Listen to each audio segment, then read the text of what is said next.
ਦੋਸਤੋ ਅਸੀਂ ਮੌਜੂਦ ਹੈ ਸ਼੍ਰੀ ਗੁਰੂ ਰਾਮਦਾਸ ਜੀ ਇੰਟਰਨੈਸ਼ਨਲ 에ਅਰਪੋਰਟ ਤੇ ਔਰ ਇਸ ਵੇਲੇ ਅਸੀਂ ਗੱਲ ਕਰਾਂਗੇ 에ਅਰਪੋਰਟ ਡਾਇਰੈਕਟਰ ਵੀਕੇ ਸੇਠ ਜੀ ਦੇ ਨਾਲ। ਉਹਨਾਂ ਨੂੰ ਪੁੱਛਾਂਗੇ ਕਿ 에ਅਰਪੋਰਟ ਜਿਹੜਾ ਹੈਗਾ ਇੰਟਰਨੈਸ਼ਨਲ 에ਅਰਪੋਰਟ ਦਾ ਰੁਤਬਾ ਮਿਲਣ ਤੋਂ ਬਾਅਦ 에ਅਰਪੋਰਟ ਦੇ ਉੱਤੇ ਸਮੇਂ-ਸਮੇਂ ਦੇ ਉੱਤੇ ਤਰੱਕੀ ਹੁੰਦੀ ਰਹੀ ਆ। ਉਹਦੇ ਵਿੱਚ ਜਿਹੜੀਆਂ ਚੀਜ਼ਾਂ ਇੱਕ ਇੰਟਰਨੈਸ਼ਨਲ 에ਅਰਪੋਰਟ ਤੇ ਹੋਣੀਆਂ ਚਾਹੀਦੀਆਂ ਉਹ ਸਭ ਕੀਤੇ ਜਾਂਦੇ ਆ ਉਪਰਾਲੇ। ਤੇ ਇਸ ਵੇਲੇ 에ਅਰਪੋਰਟ ਅਥਾਰਟੀ ਜਿਹੜੀ ਆ ਉਹ ਕੀ ਉਪਰਾਲੇ ਕਰ ਰਹੇ ਆ ਕਿ ਯਾਤਰੀਆਂ ਨੂੰ ਵੱਧ ਤੋਂ ਵੱਧ ਉਹਦੇ ਨਾਲ ਸੁਵਿਧਾਵਾਂ ਮਿਲਣ। ਸਾਡੇ ਨਾਲ ਮੌਜੂਦ ਨੇ 에ਅਰਪੋਰਟ ਡਾਇਰੈਕਟਰ ਵੀਕੇ ਸੇਠ ਜੀ ਤੇ ਆਓ ਉਹਨਾਂ ਨਾਲ ਗੱਲ ਕਰਦੇ ਆ ਵੀ ਇਸ ਵੇਲੇ ਔਰ ਆਉਣ ਵਾਲੇ ਸਮੇਂ ਦੇ ਵਿੱਚ 에ਅਰਪੋਰਟ ਦੇ ਉੱਤੇ ਯਾਤਰੀਆਂ ਨੂੰ ਹੋਰ ਕਿਹੜੀਆਂ ਸੁਵਿਧਾਵਾਂ ਜਿਹੜੀਆਂ ਆ ਉਹ ਵੇਖਣ ਨੂੰ ਮਿਲਣਗੀ। ਸਰ, ਨਿਊਜ਼ ਹੈਡਲਾਈਨ ਇੰਡੀਆ 'ਚ ਤੁਹਾਡਾ ਸਵਾਗਤ ਹੈ ਜੀ। ਮੈਂ ਪੁੱਛਣਾ ਚਾਹੁੰਦਾ ਤੁਹਾਨੂੰ ਕਿ ਜਿਹੜੇ ਆਉਣ ਵਾਲੇ ਸਮੇਂ ਦੇ ਵਿੱਚ ਜਿਹੜੇ ਯਾਤਰੀ ਆਉਂਦੇ ਆ ਸਾਡੇ, ਕਿਉਂਕਿ ਸਾਡੇ ਕਾਫੀ ਯਾਤਰੀ ਜਿਹੜੇ ਸਾਡੇ ਹੈਗੇ ਆ ਉਹ ਫੋਰਨ ਤੋਂ ਬੜੇ ਆਉਂਦੇ ਆ, NRI ਪੰਜਾਬੀ ਬੜੇ ਆਉਂਦੇ ਆ ਔਰ ਉਹ ਇਹਨੂੰ ਪ੍ਰੈਫਰ ਕਰਦੇ ਆ ਸਾਡੇ ਇਸ 에ਅਰਪੋਰਟ ਨੂੰ, ਰਾਜਸਥਾਨ ਸ਼੍ਰੀ ਗੁਰੂ ਰਾਮਦਾਸ ਜੀ ਇੰਟਰਨੈਸ਼ਨਲ 에ਅਰਪੋਰਟ ਨੂੰ ਪ੍ਰੈਫਰ ਕਰਦੇ ਆ। ਔਰ ਇਸ ਦੇ ਲਈ ਤੁਸੀਂ ਹੋਰ ਉਹਦੇ ਵਿੱਚ ਹੋਰ ਸੁਵਿਧਾਵਾਂ ਦੇ ਵਿੱਚ ਇਜ਼ਾਫਾ ਹੋਵੇ, ਹੋਰ ਵਾਧਾ ਹੋਵੇ, ਉਹਦੇ ਲਈ 에ਅਰਪੋਰਟ ਅਥਾਰਟੀ ਜਿਹੜੀ ਹੈਗੀ ਆ ਤੁਹਾਡੀ ਨੇਤਰਤਵ ਦੇ ਵਿੱਚ, ਤੁਹਾਡੀ ਅਗਵਾਈ ਦੇ ਵਿੱਚ ਕੀ ਹੋਰ उपराले कर रही है? धन्यवाद शर्मा जी। और मैं आपको सबसे पहले ये बताना चाहूँगा कि ये बड़ा हर्ष का विषय है कि पोस्ट कोविड के बाद हम अभी रिसेंटली अपना जो कोविड से पहले का फुटफॉल था, पैसेंजर फुटफॉल, उसको ऑलमोस्ट 50% तक पहुँच गए हैं। आज डोमेस्टिक में कुछ 12 फ्लाइट हमारे यहाँ से डेली ऑपरेट हो रही हैं और जिसमें 3500 पैसेंजर आने और जाने वाले मिलाकर हैं। इसके अलावा जैसा कि आपने कहा, अमृतसर में एक NRI लोग बहुत आते जाते हैं और इंटरनेशनल फ्लाइट का भी बहुत स्कोप है। जो भारत सरकार की स्कीम्स हैं एयर बबल और वंदे भारत, उसके अंतर्गत भी रोज 3 से 4 फ्लाइट हम अमृतसर में एकोमोडेट कर रहे हैं। ये भी एक बड़ा हर्ष का विषय है हमारे लिए। अब ये जो इतने पैसेंजर्स आ रहे हैं जा रहे हैं, इनकी सुविधाओं का ध्यान रखने के लिए जो हमने सबसे पहले सोचा है उसमें हम अपनी जो फूड एंड बेवरेजेस है की क्वालिटी को थोड़ा, वैसे बहुत अच्छा है लेकिन उसको और इम्प्रूव कर रहे हैं। इसके लिए हमारी कंटिन्यूस मास्टर कंसेशनर से बात हो रही है और हमारी जो फर्स्ट फ्लोर है उस पर भी हम कुछ यात्रियों के लिए और सुविधाओं को ज़्यादा जुटा रहे हैं। जो हमारे कुछ प्रोजेक्ट चल रहे हैं जिसमें एडिशनल एयरक्राफ्ट को हम एकोमोडेट कर सकते हैं। एप्रन में 10,000 पार्किंग स्टैंड बनाना है, टैक्सी वे को एक एडिशनल बनाना था, उस पर भी काम चल रहा है। पर इस समय मैं आपको सबसे पहले बताना चाहूँगा कि जब हम एयरपोर्ट पर एंटर करते हैं तो मेरा पर्सनली ये मानना है कि एक काफ़ी डिस्टेंस से एक बहुत अच्छी फीलिंग्स का एहसास होना चाहिए और उसी के अंतर्गत हमने यहाँ पर जो एंट्री और अप्रोच रोड है उसको 1.5 किलोमीटर एयरपोर्ट से आगे तक उसको ब्यूटिफिकेशन करने का सोचा है। ये प्रोजेक्ट हमारा शुरू हो चुका है। ये प्रोजेक्ट हमने अपनी जो एयरपोर्ट अथॉरिटी ऑफ इंडिया की पॉलिसीज़ हैं जिसमें अगेंस्ट द एडवर्टाइजमेंट हम किसी एजेंसी को ये देते हैं, उसी के तरह हम ले रहे हैं और जनवरी तक ये प्रोजेक्ट दोनों साइड पूरे हो जाएंगे, जिसमें दोनों साइड एयरपोर्ट के एंट्री और एग्जिट की रोड्स को सौंदर्यीकरण किया जाएगा और इसमें डिफरेंट स्कल्पचर्स भी आएंगे, कुछ फाउंटेन्स का भी प्रोविजंस हैं। इस सब में जो मेरा एक आम जनता से अनुरोध है कि एक हमारा ऑब्जर्वेशन है, लोग इंतज़ार करने के लिए अपने पैसेंजर को लेने आते हैं और उस रोड पर गाड़ी को रोककर वहाँ वेट करते हैं।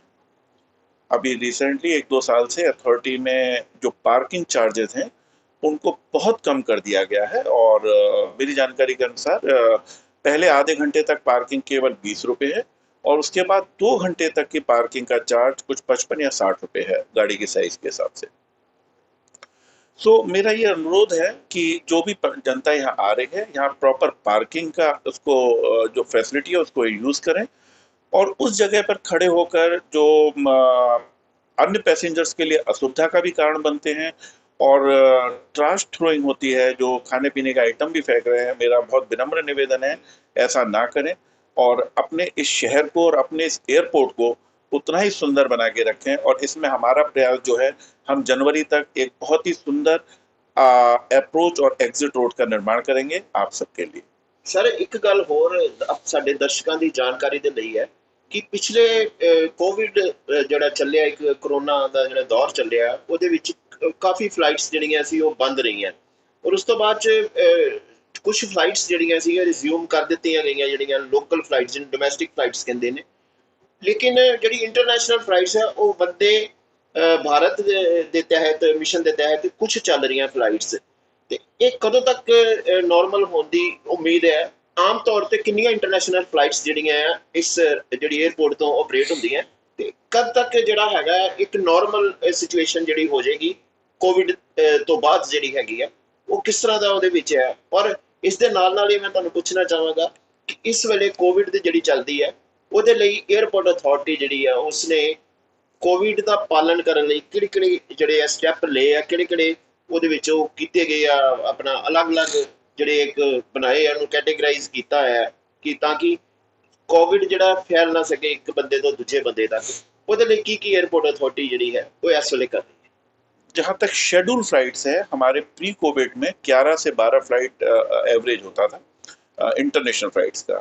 और ये सरकार की जैसे ही अनुमति होगी, अभी 31 दिसंबर तक ये फ्लाइटों को रोका गया है, इंटरनेशनल फ्लाइटों को।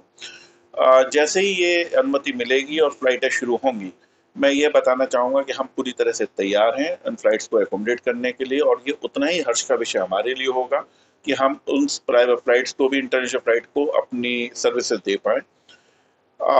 बट ये शुरुआत होना सिर्फ सरकार की नीति पर रहेगा और हम उसका पालन करेंगे पूरी तरह से, जो भी निर्देश होंगे। अब जो आज के टाइम पर कोविड के प्रिकॉशंस हैं, मैं एयरपोर्ट डायरेक्टर होने के नाते ये विश्वास दिलाना चाहूँगा पब्लिक को कि एयर ट्रेवल मोड बिल्कुल सेफ मोड है। कोविड को लेकर हमारे यहाँ थर्मल स्क्रीनिंग से शुरुआत होती है और बोर्डिंग तक होने तक डिपार्चर पैसेंजर के कई तरीके के सुविधाओं का ध्यान रखा जाता है। थर्मल स्क्रीनिंग, उसके बाद आरोग्य सेतु का जांच एंड सोशल डिस्टेंसिंग। इवन हमारे जो 3 सीटर चेयर्स हैं उसमें हमने बीच में सिटिंग के लिए भी स्पेयर रखा हुआ है सीट को। और सैनिटाइजर्स का जगह जगह प्रोविजंस किया गया है, मशीनें लगाई गई हैं जहां पर staff, CISF staff, airline staff के अलावा पैसेंजर भी उसको यूज कर सकते हैं। जो फ्रिस्किंग है वो कोशिश की जाती है और पूरी तरह से ये कामयाब है कि टचलेस पूरा हो, पैसेंजर्स को कहीं किसी चीज़ को टच करने की ज़रूरत ना हो अपने स्टाफ के साथ। इनके फ्रिस्किंग के टाइम पर बोर्डिंग से पहले एयरलाइंस को ये निर्देश हैं कि वो पूरा एक किट चुनें उनमें, जिसमें फेस शील्ड, ग्लव्स और सैनिटाइजर्स होता है। अंदर भी सैनिटाइजर्स और पीपी आइटम्स को अवेलेबल कराने की भी सुविधा है। इन सब के साथ और सोशल डिस्टेंसिंग के नॉर्म्स को बहुत खास ध्यान रखा जाता है। जब 1 या 2 से ज़्यादा फ्लाइटें एक टाइम पर होती हैं, स्टाफ की ट्रेनिंग की गई है। मे आई हेल्प यू डेस्क है जहां पर ये अनाउंसमेंट होते रहते हैं। और गैदरिंग बढ़ने के बाद फिजिकली भी लोग वहाँ खड़े होकर मॉनिटर करते हैं, लोगों की हेल्प करते हैं सोशल डिस्टेंसिंग के लिए। So with all this precaution which are required for COVID-19, I would assure that air travel is the safest mode of transport. Sir, Vande Bharat mission के तहत इस समय अमृतसर एयरपोर्ट से कितनी फ्लाइट्स जा रही हैं और कौन कौन सी फ्लाइट्स हैं, और हफ्ते में कितनी बार वो जाती हैं? देखिए, वंदे भारत जो फ्लाइट चल रही हैं जिसके अंतर्गत, ये शेड्यूल फ्लाइट नहीं है, तो इनका हमारे पास इंफॉर्मेशन 3 दिन 4 दिन एडवांस में ही आता है और अलग अलग जगह से चल रही हैं। जिसमें मेनली जो फ्लाइट ऑपरेट हो रही हैं वो एयर इंडिया, इंडिगो और स्पाइस जेट भी कर रहे हैं। और ज़्यादातर ये फ्लाइट इंग्लैंड से, कनाडा से और दुबई से हमारे पास आ रही हैं, लेकिन सभी जगह से आ रही हैं। ये मेन डेस्टिनेशन हैं जहाँ से आ रही हैं। और ये इन्फॉर्मेशन हमारे पास सारी क्लियरेंस होने के बाद, भारत सरकार की और DGCA से क्लियर होने के बाद 3 से 4 दिन एडवांस में हमारे पास इन्फॉर्मेशन आता है। ਸ਼੍ਰੀ ਗੁਰੂ ਰਾਮਦਾਸ ਜੀ ਇੰਟਰਨੈਸ਼ਨਲ 에ਅਰਪੋਰਟ ਤੇ ਆਉਣ ਵਾਲੇ ਯਾਤਰੀਆਂ ਨੂੰ ਹੁਣ ਇੱਥੇ ਬੜਾ ਮਨਮੋਹਕ ਨਜ਼ਾਰਾ ਜਿਹੜਾ ਹੈ ਦੇਖਣ ਨੂੰ ਮਿਲੇਗਾ। 에ਅਰਪੋਰਟ ਅਥਾਰਟੀ ਵੱਲੋਂ ਇਹਦੀ ਸਟਾਰਟਿੰਗ ਦੇ ਉੱਤੇ ਹੀ, ਜਿੱਥੋਂ ਆਪਾਂ ਮੇਨ ਅਜਨਾਲਾ ਰੋਡ ਤੋਂ ਐਂਟਰੀ ਕਰਦੇ ਆ, ਉਹਦੀ ਸਟਾਰਟਿੰਗ ਤੋਂ ਹੀ 에ਅਰਪੋਰਟ ਅਥਾਰਟੀ ਇਹਦੇ ਦੋਵੇਂ ਪਾਸੇ ਜਿਹੜੀ ਸੜਕ ਆ ਉਹਦੇ ਦੋਵੇਂ ਪਾਸੇ ਜਿਹੜੀ ਆ ਉਹ ਬਿਊਟੀਫਿਕੇਸ਼ਨ ਕਰਨ ਜਾ ਰਹੀ ਹੈ, ਜਿਹਦੇ ਵਿੱਚ ਤਰ੍ਹਾਂ ਤਰ੍ਹਾਂ ਦੇ ਬੂਟੇ, ਫੁੱਲ ਅਤੇ ਹੋਰ ਵੀ ਜਿਹੜੇ ਹੈਗੇ ਆ ਲਾਈਟਸ ਵਗੈਰਾ ਵੀ ਲਗਾਈਆਂ ਜਾਣਗੀਆਂ, ਕਿਉਂਕਿ 에ਅਰਪੋਰਟ ਤੇ ਆਉਣ ਵਾਲੇ ਯਾਤਰੀ ਜਿਵੇਂ ਹੀ ਇੱਥੇ ਉਤਰਨ ਉਹਨਾਂ ਨੂੰ ਇਸ ਸੜਕ ਦੇ ਦੋਵੇਂ ਪਾਸੇ ਜਿਹੜਾ ਹੈਗਾ ਆ ਉਹ ਚੰਗਾ ਨਜ਼ਾਰਾ ਵੇਖਣ ਨੂੰ ਮਿਲੇ। ਇਸ ਲਈ ਜਿਹੜਾ ਹੈਗਾ ਕੰਮ ਸ਼ੁਰੂ ਹੋ ਚੁੱਕਾ ਹੈ ਔਰ ਮੰਨਿਆ ਜਾਂਦਾ ਹੈ, ਉਮੀਦ ਜਤਾਈ ਜਾ ਰਹੀ ਹੈ ਕਿ ਇਹ ਕੰਮ ਜਿਹੜਾ ਹੈਗਾ ਇਹ ਜਨਵਰੀ ਤੱਕ ਪੂਰੀ ਤਰ੍ਹਾਂ ਕੰਪਲੀਟ ਹੋ ਜਾਏਗਾ। 에ਅਰਪੋਰਟ ਦੀ ਮੇਨ ਸੜਕ ਜਿਹੜੀ ਅਪਰੋਚ ਰੋਡ ਜਿਹਨੂੰ ਆਪਾਂ ਕਹਿੰਦੇ ਆ, ਜਿਹੜੀ ਅਜਨਾਲਾ ਰੋਡ ਤੋਂ ਅੰਦਰ ਨੂੰ ਆਉਂਦੀ ਆ, ਉਸ ਵਿੱਚ ਦੋਵੇਂ ਪਾਸੇ ਕੋਈ 20 ਫੁੱਟ ਚੌੜਾ ਔਰ ਕਰੀਬ 450 ਮੀਟਰ ਲੰਬਾ ਜਿਹੜਾ ਹੈ ਇੱਕ ਗ੍ਰੀਨ ਬੈਲਟ ਜਿਹੜੀ ਬਣਾਈ ਜਾ ਰਹੀ ਆ, ਜਿਹੜੀ ਕਿ ਅਲੱਗ-ਅਲੱਗ ਜਿਹੜੇ ਲੋਕਾਂ ਨੂੰ ਉਹ ਦਿੱਤੀ ਜਾ ਰਹੀ ਹੈ, ਜਿਹੜੀ ਅਲੱਗ-ਅਲੱਗ ਕੰਪਨੀਆਂ ਨੂੰ, ਜਿਹੜੀਆਂ ਇਹਦੀ ਬਿਊਟੀਫਿਕੇਸ਼ਨ ਦਾ ਜ਼ਿੰਮਾ ਜਿਹੜਾ ਸੰਭਾਲੇਗੀ। 에ਅਰਪੋਰਟ ਅਥਾਰਟੀ ਦੇ ਡਾਇਰੈਕਟਰ ਵੀਕੇ ਸੇਠ ਨਾਲ ਗੱਲਬਾਤ 'ਚ ਉਹਨਾਂ ਨੇ ਸਾਨੂੰ ਦੱਸਿਆ ਕਿ ਇਹ ਇਸ ਕਰਕੇ ਕੀਤਾ ਜਾ ਰਿਹਾ ਤਾਂ ਕਿ ਜਿਹੜੇ ਯਾਤਰੀ ਫੋਰਨ ਸਟਾਈਲ ਦਾ ਸਾਰਾ ਕੰਮ ਕੀਤਾ ਜਾ ਰਿਹਾ ਕਿ ਜਿਹੜੇ ਯਾਤਰੀ 에ਅਰਪੋਰਟ ਤੇ ਆਉਂਦੇ ਆ, ਜਦੋਂ ਇੱਥੇ ਪਹੁੰਚਦੇ ਆ, ਉਹ ਫਲਾਈਟ ਤੇ ਉਤਰਨ ਤਾਂ ਫਲਾਈਟ ਤੇ ਕਾਫੀ ਦੇਰ ਸਫ਼ਰ ਤੋਂ ਬਾਅਦ ਉਹ ਥੱਕ ਚੁੱਕੇ ਹੁੰਦੇ ਆ, ਤੇ ਇੱਕ ਸੂਦਿੰਗ ਇਫੈਕਟ ਮਿਲੇ ਉਹਨਾਂ ਨੂੰ ਔਰ ਇੱਕ ਅੱਛਾ ਫੀਲ ਹੋਵੇ ਕਿ ਉਹਨਾਂ ਦੀ ਯਾਤਰਾ ਜਿਹੜੀ ਆ ਉਹ ਅੱਛੀ ਹੋਵੇ। ਇਹਦੇ ਲਈ 에ਅਰਪੋਰਟ ਅਥਾਰਟੀ ਲਗਾਤਾਰ ਪ੍ਰਯਾਸ ਕਰ ਰਹੀ ਹੈ ਔਰ ਇਹ ਇੱਕ ਨਵਾਂ ਪ੍ਰਯਾਸ ਹੈ। ਇਸ ਤੋਂ ਪਹਿਲਾਂ ਵੀ ਇੱਕ ਜਿਹੜਾ ਜਲਿਆਂਵਾਲਾ ਬਾਗ ਜਿਹੜਾ ਮੈਮੋਰੀਅਲ ਆ ਉਹ ਇੱਥੇ ਬਣ ਚੁੱਕਾ ਹੈ ਔਰ ਆਉਣ ਵਾਲੇ ਦਿਨਾਂ 'ਚ ਵਿਦਿਨ ਮੰਥ ਔਰ ਇੱਕ ਜਾਂ ਡੇਢ ਮਹੀਨੇ ਦੇ ਵਿੱਚ ਇਸ ਜਿਹੜਾ ਪ੍ਰੋਜੈਕਟ ਜਿਹੜਾ ਸ਼ੁਰੂ ਹੋ ਰਿਹਾ, ਜਿਹੜਾ ਮੇਨ ਸੜਕ ਤੋਂ ਵੈਲਕਮ ਗੇਟ ਤੱਕ ਜਾਏਗਾ 에ਅਰਪੋਰਟ ਦੇ, ਉਹ ਵੀ ਪੂਰਾ ਹੋ ਜਾਏਗਾ, ਜਿਹਦੇ ਵਿੱਚ ਦੋਵੇਂ ਪਾਸੇ ਤੁਹਾਨੂੰ ਹਰਿਆ ਭਰਿਆ ਤੇ ਫੁੱਲਾਂ ਨਾਲ ਮਹਿਕਦਾ ਹੋਇਆ ਨਜ਼ਾਰਾ ਵੇਖਣ ਨੂੰ ਮਿਲੇਗਾ।